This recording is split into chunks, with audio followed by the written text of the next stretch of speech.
Welcome to those who are joining. We're just going to give it a couple minutes before getting started.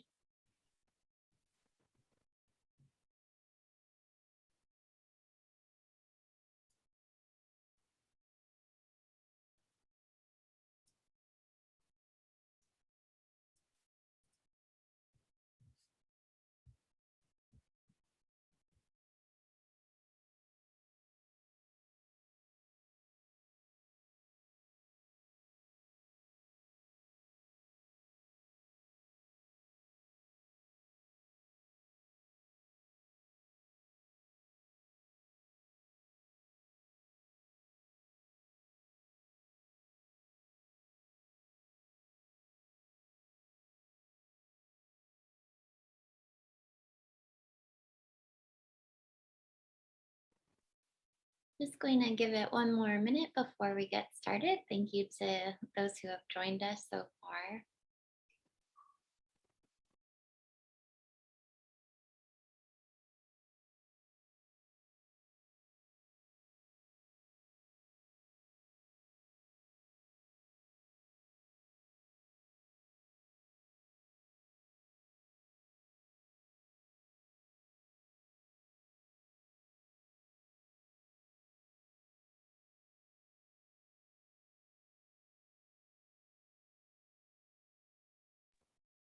All right, I think we will kick things off. Thank you to those who have joined us and a big hello. We're so glad that you're here. My name is Kelly Cobb. My pronouns are she, her, and I'm the VP of Giving at Bombas. In my role, I get to work closely with individuals experiencing homelessness in New York City on a daily basis, as well as work with just about every team at Bombas as I oversee the ways that our mission shows up across all aspects of our business, from things like outward facing communication to overseeing volunteer programming for our full Bombas team, to the development and distribution of our donation product. And one of my most favorite parts of my role is getting to host conversations like this one that we're going to be having tonight. Tonight's conversation is a continuation of our ongoing speaker series. We'll continue to host one every month, digging into the many topics that intersect with homelessness. So we hope that you'll keep coming back to learn with us. I always get so much out of these chats. And if you're a first timer or you are interested in catching up on some of our previous topics, the Bombas YouTube channel has a playlist of all of our past recordings going back to last December.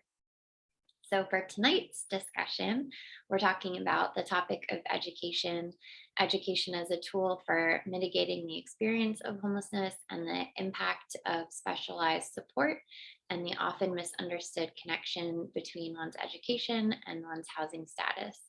We'll be learning from two individuals who have dedicated themselves to providing a holistic approach to education, particularly to those who might not otherwise have access to it.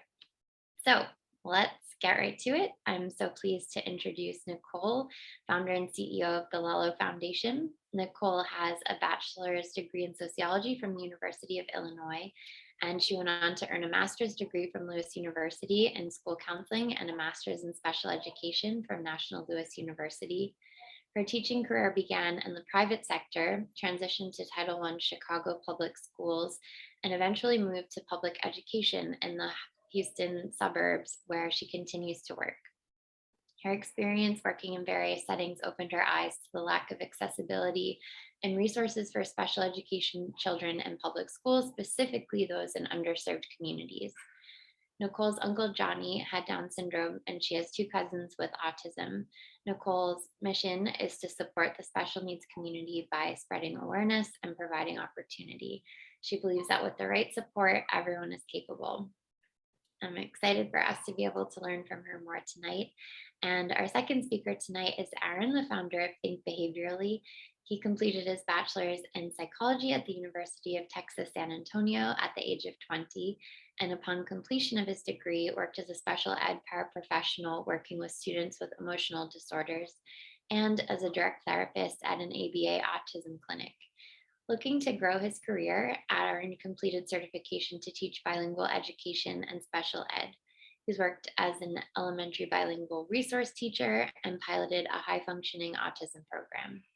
Once he completed his master's in behavioral analysis and received a credential of board certified behavior analyst. He worked as a district level behavior specialist for several years, providing behavior consultation and special education training. Aaron now provides in-home ABA therapy through his company, Think Behaviorally, and continues to provide consultation services to school districts in the Houston area. So, beyond these introductions, I would love for you, our audience, to get to know these two a bit more beyond how I just introduced them. This is a question that I like to start with. So much of where we're at now is thanks to our own journeys. I would love for each of you to tell us a little bit about what got you to where you are now.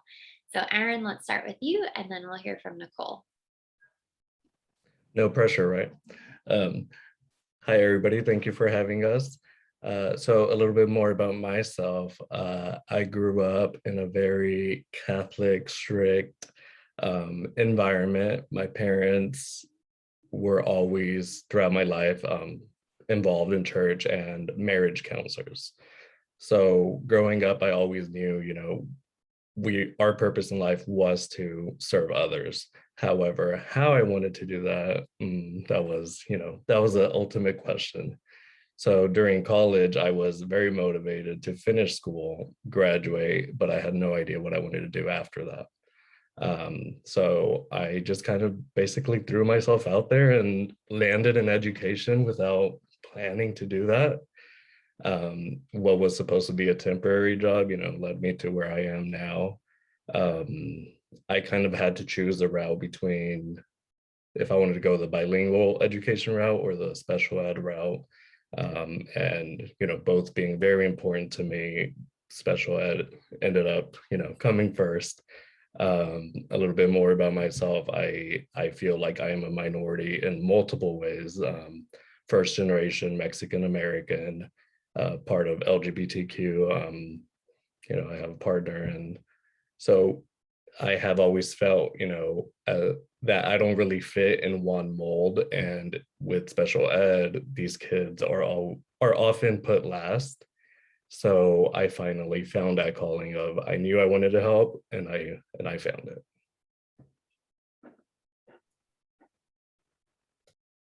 Thanks, Aaron. Nicole, let's hear from you.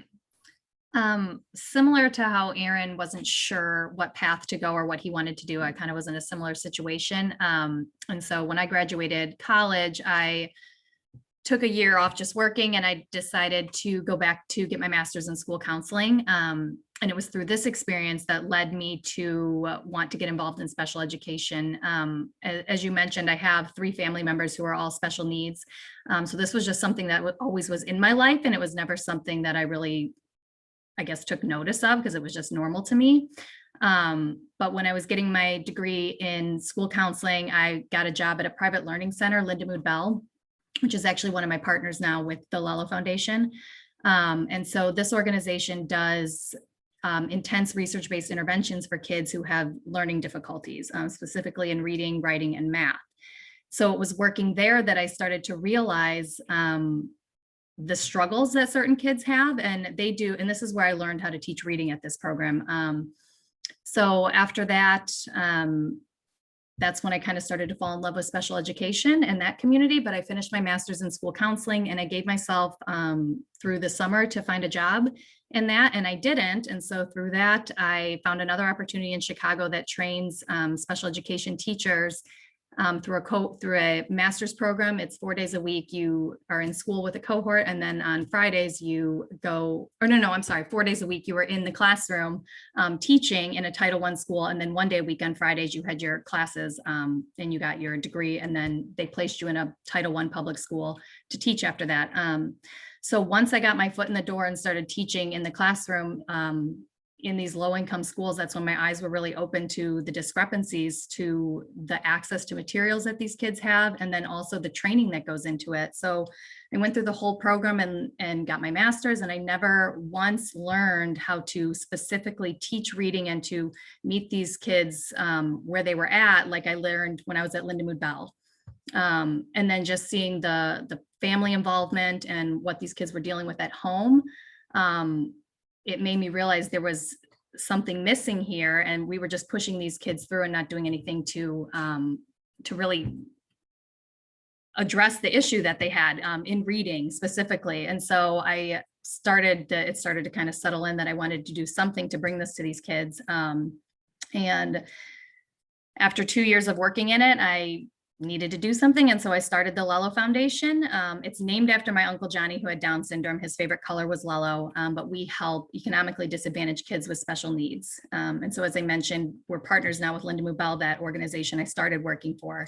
And we pay for kids to get scholarships to go to Linda Mubel to get those services who can't afford it, because they're close to $120 an hour. They do really great work, but they're only targeting a specific population. So that's one of our programs that we do through Lellow. Incredible to really see it come full circle. Yeah. And Nicole, would you define for us what a Title I school is? Mhm. Bombas has a lot of Title I schools as giving partners Mhm. that receive our donation product, and we had learned a lot about the specific needs of kids who are at Title I schools. But could you give us a little bit of insight? Yep. So Title I schools, at least 40% of the population at that school is from a low income home. And so usually those kids, I think it's like 80 to 90% usually are on free and reduced lunch as well. And that was another way for us to help, because our other program that we do is we fund special education teachers who work in Title I schools with supplies for their classroom. And so that was an easy way for us to kind of identify that target population that needed those supplies. So that's our 4 schools program, and they're actually the ones that receive, because we're a Bombas partner. So every classroom recipient, all the children in that classroom receive 5 pairs of Bombas socks from us who are at Title I schools. Thank you so much. So, I mean, you both truly identified great needs in your communities, starting organizations to help fill a gap where the public school system really seems to fall off, unfortunately. So, to help our audience with a bit of foundational understanding, I would love a bit more insight into what you've observed and viewed as problematic. Nicole, you're on a roll, so I'd love for you to weigh in on that. And then, Aaron, you can jump in.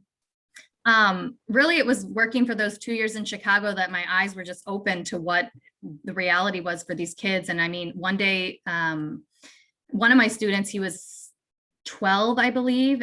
He could not read. He was in special education, and he already had 2 children. And then his 2 younger siblings were also in the same resource class as him in special ed, and they couldn't read either. And they were both in 5th grade, and he was 7th grade. And so you could just see the trajectory that these kids' life was on. And again, there's such a push in education. I worked in Chicago and here, and the push is to teach the kids the curriculum, get them doing what everybody else is doing without actually addressing that deficit. So if a kid can't read, that needs to be the focus. And there's research-based interventions to teach these kids how to read. And once they can learn to read, they can read to learn, which is what education transitions to basically in 3rd grade for these kids.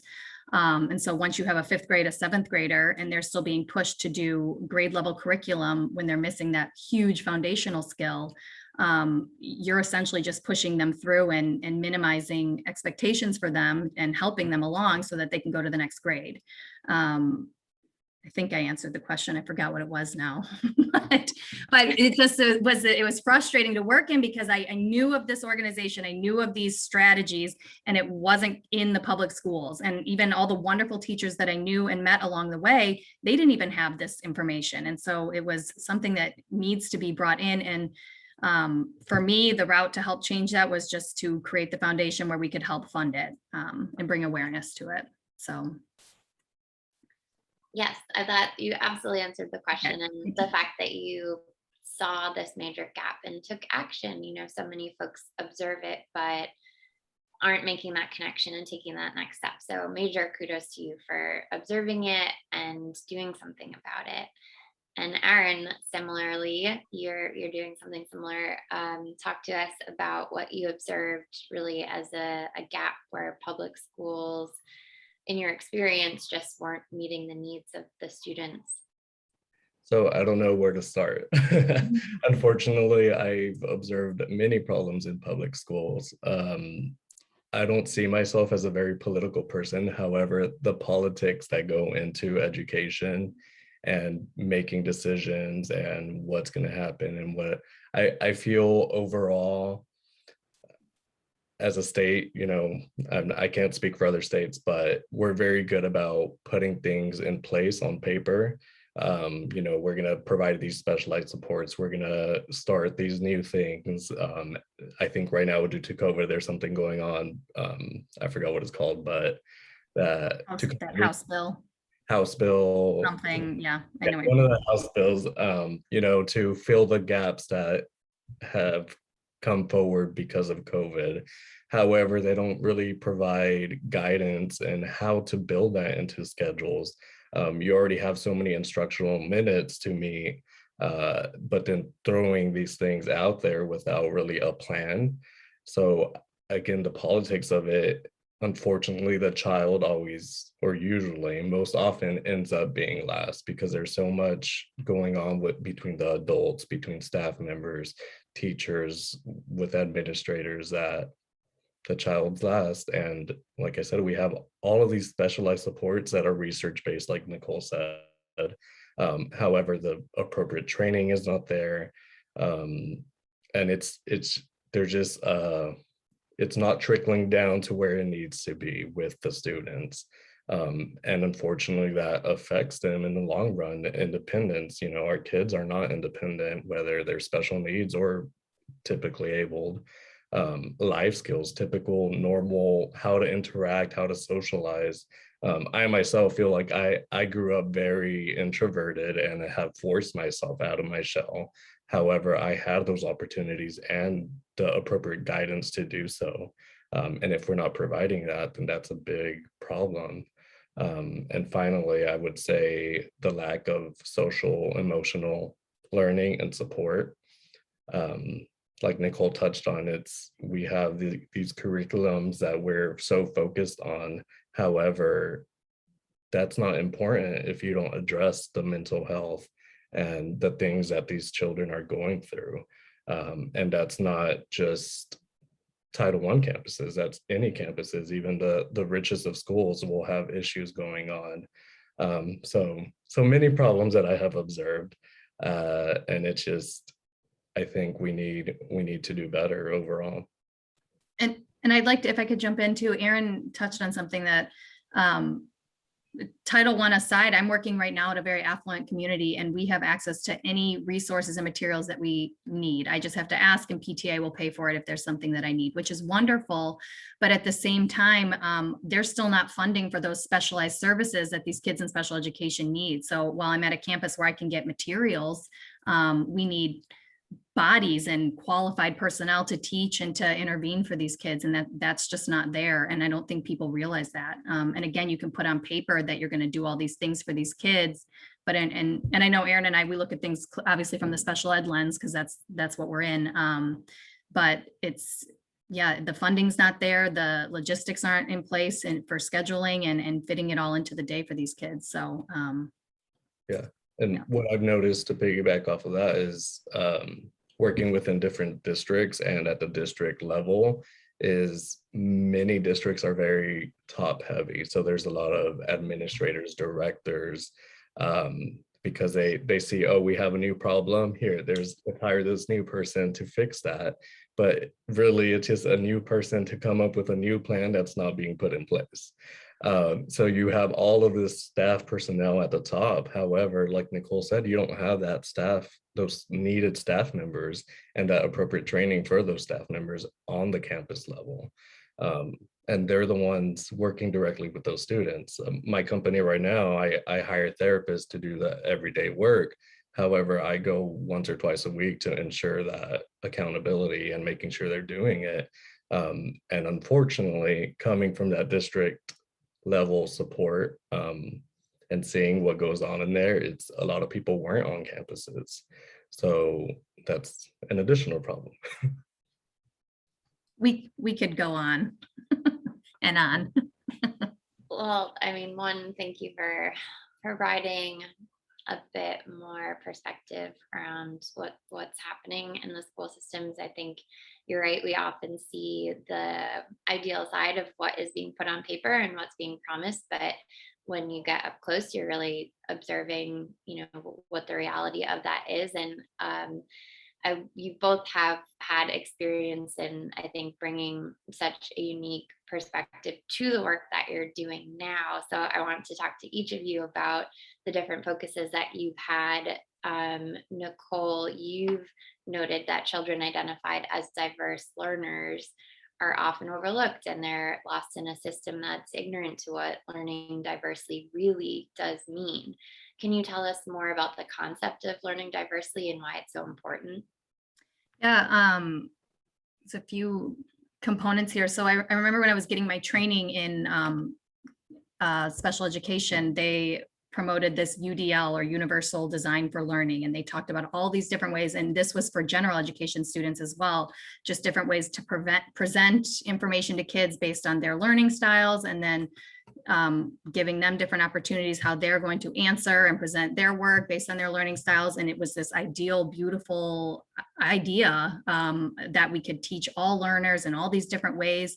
But in reality, none of that's being done. And it's very difficult and for a teacher to do that also, and then also keep up with the demands of what the curriculum is requiring. And there's not opportunities to submit a different style of a test for a student, because this is the exam and this is what needs to be submitted. And so they're saying we want to do this and meet the learner on all these different levels, but there's not a opportunity to do that. And so there's that piece of it. And then I go back to reading. To me, is the foundational skill that these kids have to have. I mean, it's in every subject that they're learning. And if they can't read, to me, the other subjects aren't even, shouldn't be the focus. We have to, and there's ways to teach these kids to read too. I was reading the other day, a stat, it said, I think 95% of students are able to learn how to read.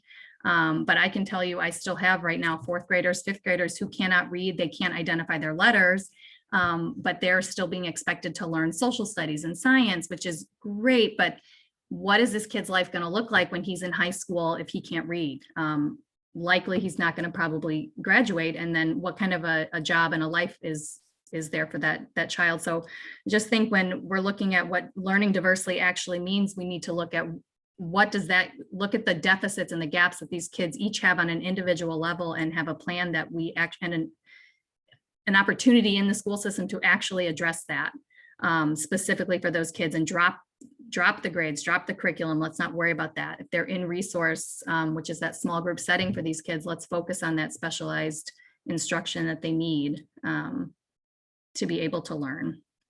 And and I think too, just like if I wanted to run a triathlon, but I didn't know how to swim, like it would be pointless for you to keep pushing me through and training and all the other things. Like, teach me how to swim so then I can do this triathlon. And it becomes like, you can't just hold my hand and swim with me, which ends up being what special education is. We hold their hand and we help them through so that they can get through the day, but we need to teach them to be independent and to learn the skills that they're capable of. So. Yes, wow, that's so incredibly eye-opening to know that students are pushed along into these other subjects without that foundational knowledge, and how detrimental that must be just to their self-esteem, most basic to their self-esteem on a day-to-day basis. And Kelly, if I can, to add on to that, so taking that same concept of meeting them where they are, that applies to behavior and social emotional needs as well. So back to what I was saying earlier about mental health, is we put that aside because, again, the focus is on the subjects. However, what is truly going to be meaningful for an individual in the long run to live a successful life? I can teach reading to any individual, no matter where they are in life, if they are well put and have coping strategies and mental health is there. However, if they don't have the mental health capacity to live life, then they're not going to get those opportunities. So what's the point there? So again, addressing those social emotional needs and behavior components to be able to be successful. And we need to meet them where they are there as well. Not every 5th grader has the same coping strategies. Again, general ed, special ed, we need to figure out where they're at, what trauma they have in their life. We all face adversity, figure that out and help them get through that. Mhm. Yes, and I think there's so much I want to dig into here. So, Aaron, I know that you focus a lot on and believe in deeply in the importance of being able to teach the life skills and the emotionally supportive skills that help a student through their day to day, not just in their academics, but to ultimately thrive in the world.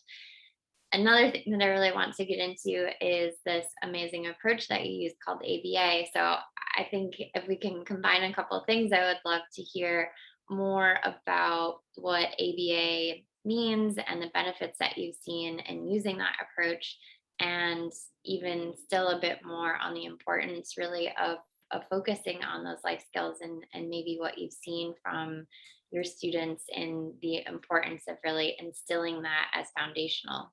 Yeah, absolutely. And I'll say up front, so ABA therapy, it has some controversy to it. Um, the start of ABA wasn't that great.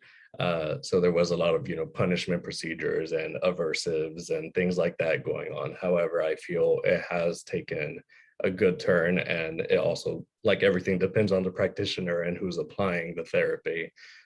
However, ABA to me is teaching through reinforcement.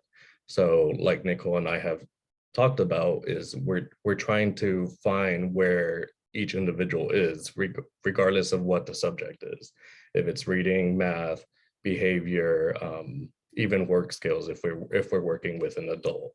It's finding where they're at and breaking those skills into small components and simply teaching step by step. So as simple as, I need to learn how to make a sandwich. So what are the steps that go into a sandwich, and really teaching one by one and reinforcing each step. It's especially useful, or has a lot of research with the autism community. However, I I have seen it applied in various contexts. If you're a smoker and you want to smoke less cigarettes, and there's an ABA approach to it, and getting that to decrease that behavior. If you want to increase your working out, apply some reinforcement, get that cheat meal in there. So it's basically, what I love about it is that you can apply it to any skill set that you're trying to accomplish. However, obviously I apply it mostly in the special ed community to teach them those skills to be independent and hopefully not need their parents or a lot of support in the long run when they're adults. And will you tell us what the acronym ABA stands for? Sorry, applied behavior analysis. That was the first thing on my notes and I missed it. So That's applied okay. behavior analysis. And like I said, I've mostly used it with individuals with disabilities. However, I have also worked at a clinic where we worked with adults, and just teaching them those, how to budget and how to do those independent skills that we don't always get taught in school. So Absolutely. The things that I wish they taught to everyone, all of these life skills that we could have used growing up. And I mean, we're talking a lot about young people whose futures are really being shaped on a daily basis, and how instrumental this type of teaching style and helping to equip them with life skills to become functioning, thriving adults. And as education, early education, and specialized needs intersect with the perhaps later issue or risk of housing insecurity and homelessness, I would love to talk a little bit more about how education is being used. I mean, I know some of it would seem pretty obvious in order to mitigate the risk of housing insecurity down the line, but with the distinct challenges of young people and individuals experiencing housing insecurity, what is education's relationship to the issue of homelessness? Aaron, do you want to start with that one? So I think there's a huge connection there. If you don't have that education, and when I say education, it's not necessarily, credentials or degrees, but education, like you said, learning how to budget and learning more of those life skills. Going to school, K through 12, you get a lot more than just the subjects at hand. You need to be able to build those relationships, know how to build a relationship, know how to keep a relationship, know how to keep a job, and those job skills. Without education, then of course that's going to be related to homelessness because you're lacking those skills. And even if you are focused on subjects, it's like Nicole said earlier, if at elementary you're already fourth grader, fifth grader, and lacking those reading skills, what happens when you get to high school? How motivated are you to truly complete high school and see a future for yourself? So I honestly think there's not a lack of resources in education. I just think a lot of times people don't have access to them or know where to find resources, because they're out there, and that impacts in education to be able to, again, teach these skills, as well as the educational opportunity.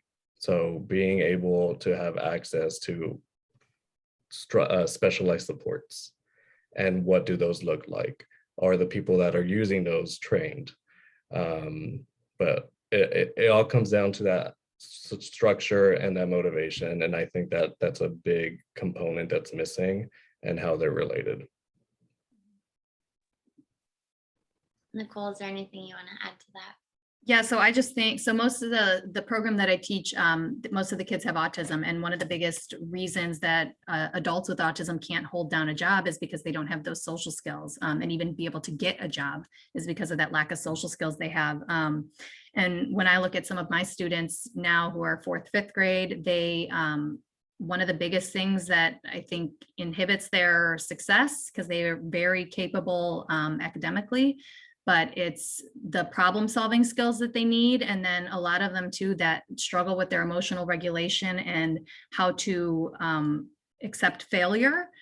And not even on a grand scale that we as adults, need to learn to know and to understand, but just getting something wrong, and then that drive to, or that desire, I guess, to be able to try again. So it can turn into a huge meltdown. And if they're not taught those coping skills and how to work through that and how to problem solve when they just have little issues happen, like a broken pencil, if they go through their education without learning those skills, they're not being trained to be able to be contributors to society. And I truly believe everybody has something in them that they can meaningfully contribute at some point in their life. So it's just, we've got to, these kids with autism, they have to be taught very specific things that a lot of us just already know innately. And people don't realize that. So understanding that, and that just down the road can lead to, I think that connection right there to homelessness is obvious. So, and yeah, go ahead. I would like to add just the acceptance in education. Again, being part of the LGBTQ community, and a minority, Mexican American, is how accepted are all our communities in education, because that brings up the issue of, do I feel accepted at school? And if I don't feel accepted, and if I'm not accepted at home either, then that's going to lead me into most likely dropping out and being without a home. So there's just a variety of factors, and Nicole reminded me of that. I also have, just how we're preparing kids for society, and I have a cousin who's very young, 22, and she starts a new job, and within a month or two, she's like, no, I didn't like the management there, and she quits and starts a new job.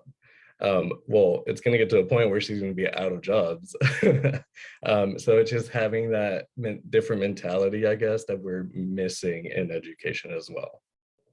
And I think too, to kind of go, like, when I think about a lot of when people think of special needs, I think a lot of people who aren't really familiar, they think of the kid in the wheelchair or the child who's obviously has a difference, but we have students with emotional disabilities that you would have no idea until they're faced with some sort of a problem, and then their reaction seems completely irrational. And I think when people don't have an understanding of that, and there's not proper training with how to intervene in those situations and to teach those kids, they end up being the kid that gets in trouble, and then the kid who isn't willing to try anymore. And you have to build those relationships with those kids, and there's specific training and support that those kids need.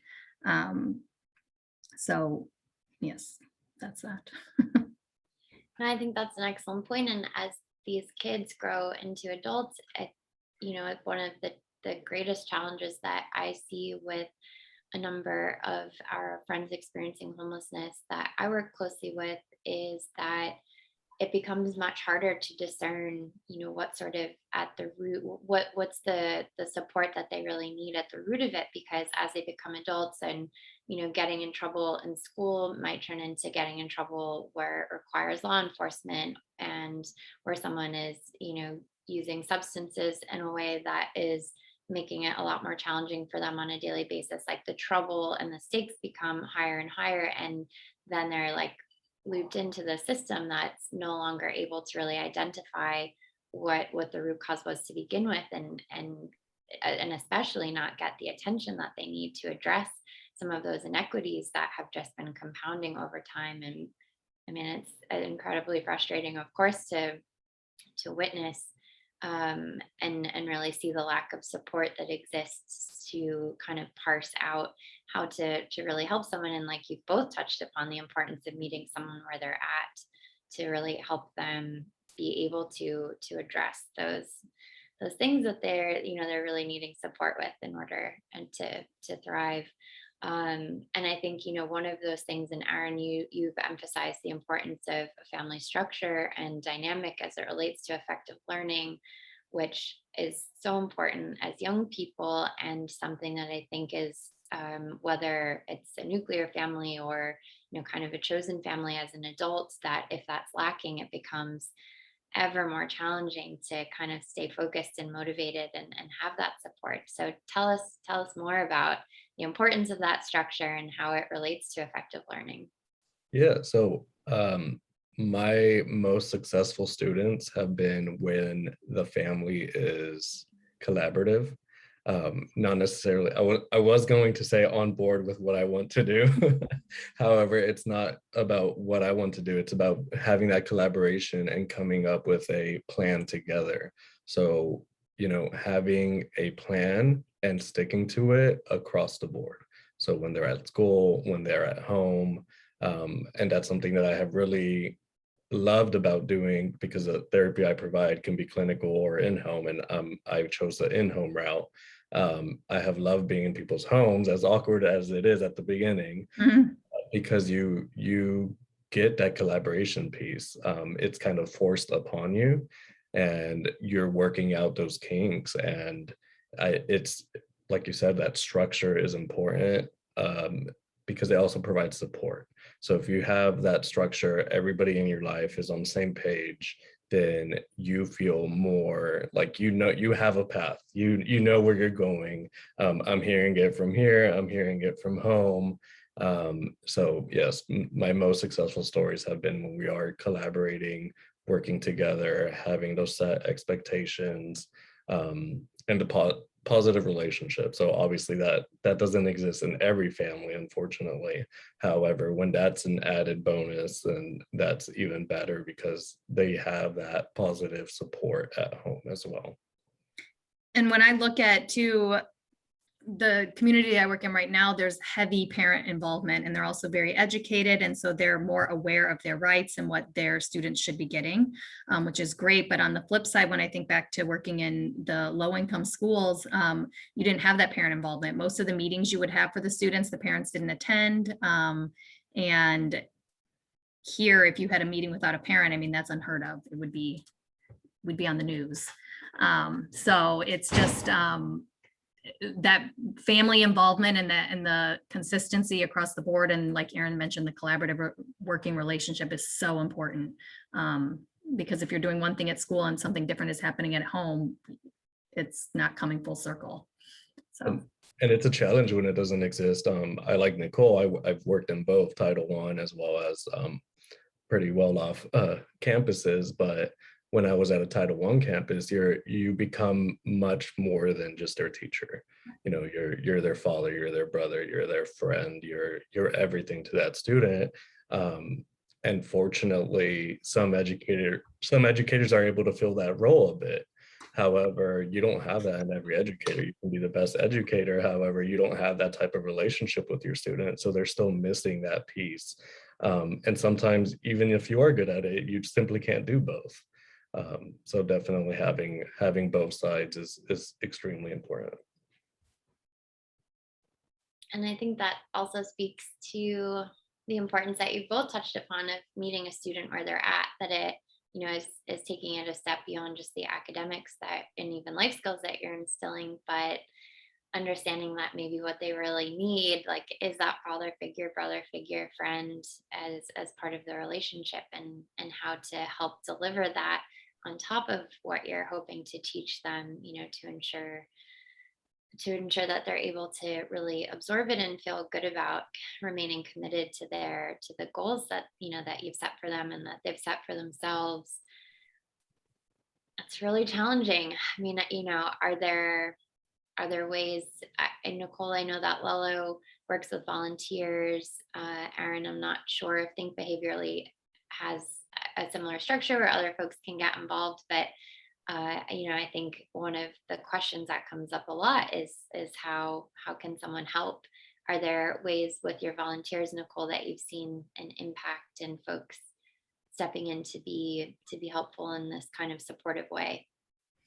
Well, we're still a relatively new organization, and COVID kind of hit right in the middle of everything.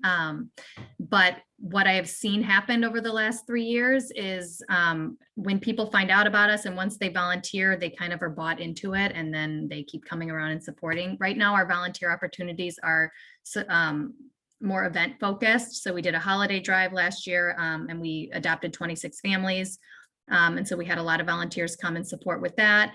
And we have our event, our annual fundraiser coming up this Saturday where we have volunteers supporting there. But my vision for the future is I would like to expand our volunteer opportunities for adults and teenagers with special needs. And so we actually at our event this Saturday have our first high school kid who's 17. He's going to be volunteering at the registration table, which I'm excited about. And he's been talking about it for months. He can't wait, and he's got a countdown going. And so just giving them that feeling of value and like a purpose, and that they're able to contribute, and building that confidence. And eventually my biggest dream is to expand it to be able to provide work opportunities for adults with special needs.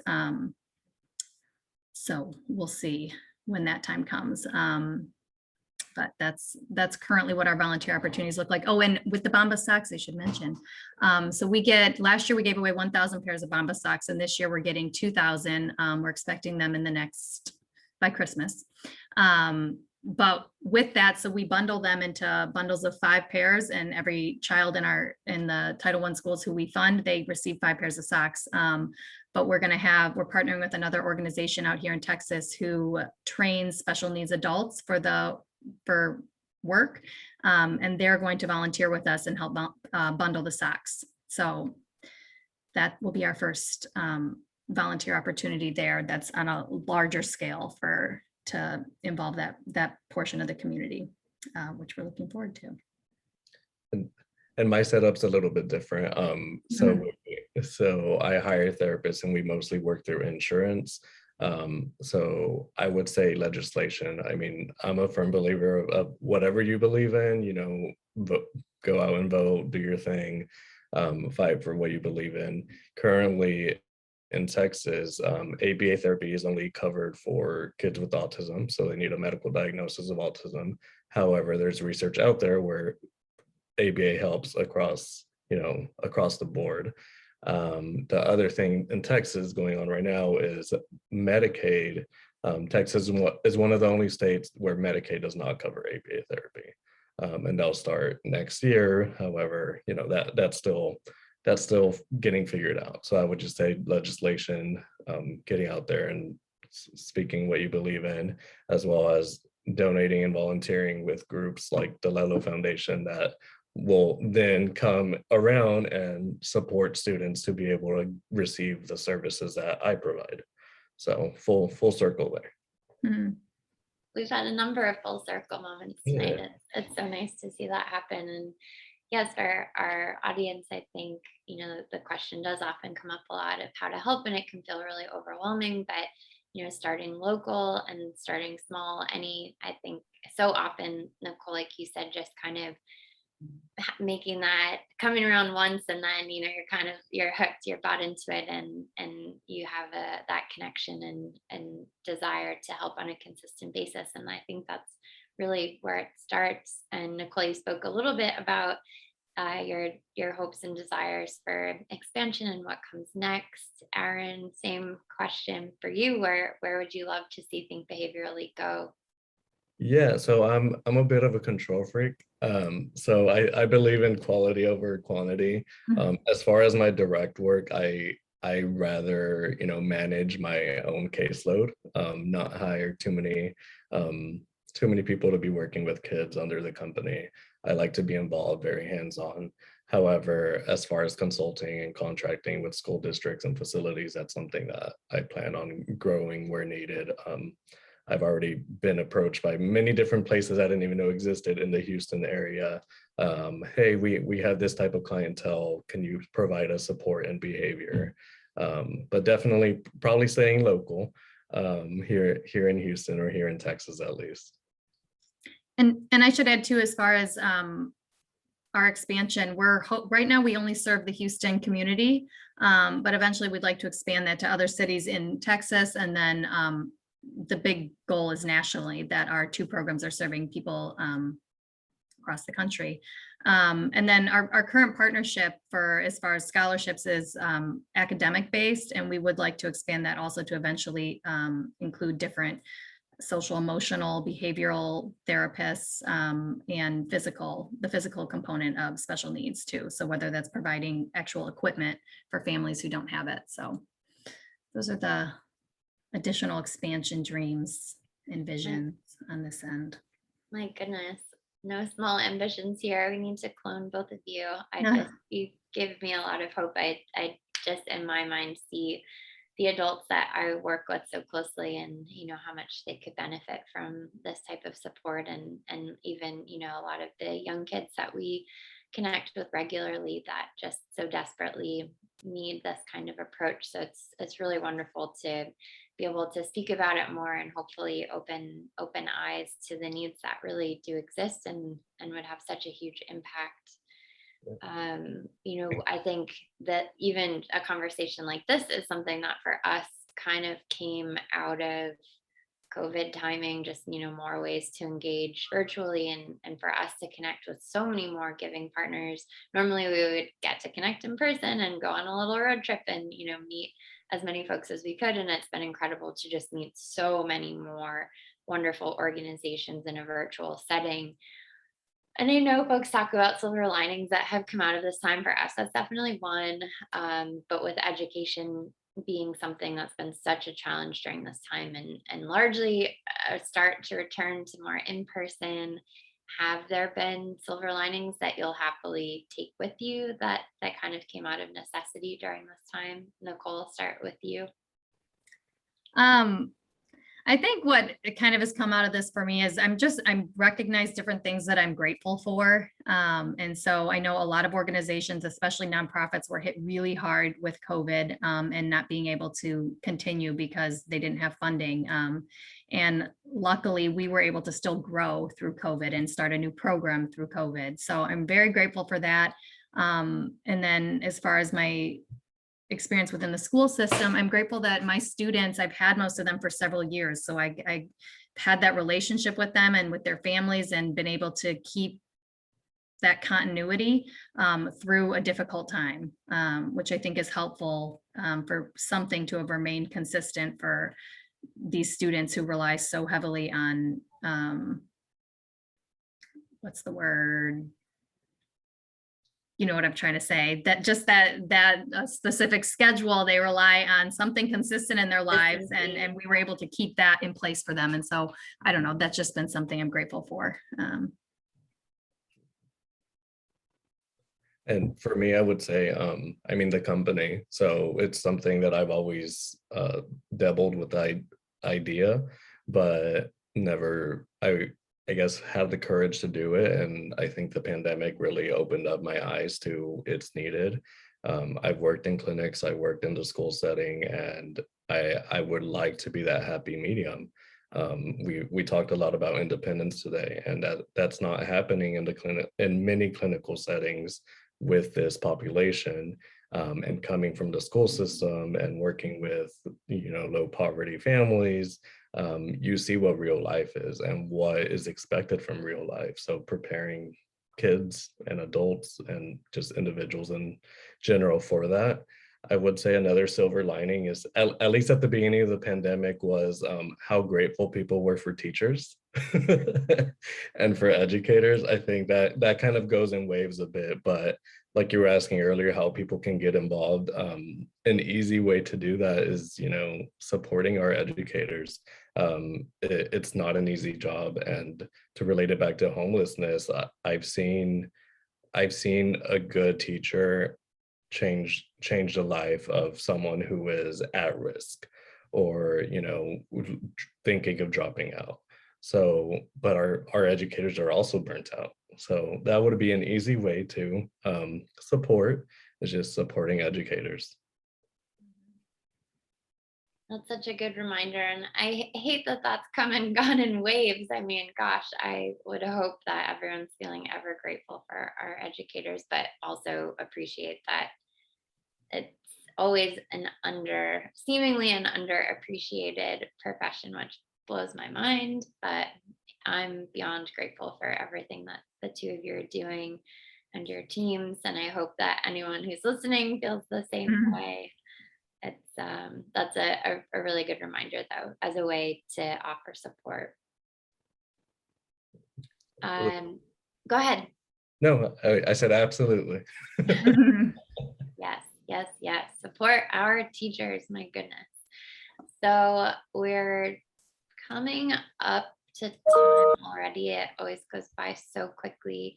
I want to leave our audience with a takeaway. I think if there's one thing on top of support your educators, support our teachers, if there's one thing that you hope they'll take away from this conversation, or a couple things really, what would you want that to be? Aaron, do you want to start? Yeah, so I would say that we all have strengths and weaknesses, and we have to keep that in mind when just interacting with humans in general. No matter what population you're working with, helping them and supporting them on those weaknesses, however, also building up those strengths. So when working with adults in in the population that we serve, sometimes it gets to a point where, you know what, let's just build on their strength and this is their career path. But applying that to everybody, just we all have strengths and weaknesses, and you know, we brought it up many times during this hour, but meeting people where they're at in all aspects of life. And then I always come back to the kind of baseline scripture that our foundation is run on, and it's Romans 8:28, that, and we know that in all things God works for the good of those who love him, who have been called according to his purpose. And so just in all situations, I think even with the pandemic, we see all the negative that came from it. We might be faced with a situation that's frustrating. So as we have responsibility to do what we can to make a change and to make things good. And I just think in any situation, we have that opportunity, no matter how bad it is. And so I just encourage people to, whatever that calling is or whatever that nudge they feel, even if you're afraid, take one step, and don't look at how big and overwhelming it is. But I think just the first step in what you can do to help, and the doors will open. So that would be what I would say. there's enough bad in the world, and so you have to get through that and just do it, and yeah, find that thing. Yes, and you've both taken incredibly brave steps, right? I mean, it's one of those things that you don't know how it's going to go and you take that leap, but you've both proven just how meaningful it is to put yourself out there and go for it. Yeah. Thank you. Thank you both so very much for joining this conversation tonight. I could still ask probably 100 more questions. I really appreciate your time and speaking to your experience on this topic. I'm sure that our audience really enjoyed it and will enjoy it in the recording that we'll share after this live conversation. Um, huge thanks from me and on behalf of Bombas for all that you've done and continue to do. And I hope that we can continue to support. And Aaron, I'm not sure if you're yet a recipient of Bombas donation product, but we'd love to ensure that for anyone that you work with that could use it, that we're offering that too. Awesome. Yes, I can think of a few things. Wonderful. Well, we'll connect on that so we can make sure to continue to support. And Nicole, good luck with your fundraiser this weekend. I hope that the rain manages to hold off. No, but it's not looking like it will. All right. We've got a plan B, so it's good. And it'll be extra spirited, hopefully. Yeah. All right. Well, thank you. And thanks to those who have listened. I hope everyone has a great evening. Thank you so much. Thank you, Kelly. Bye. Bye.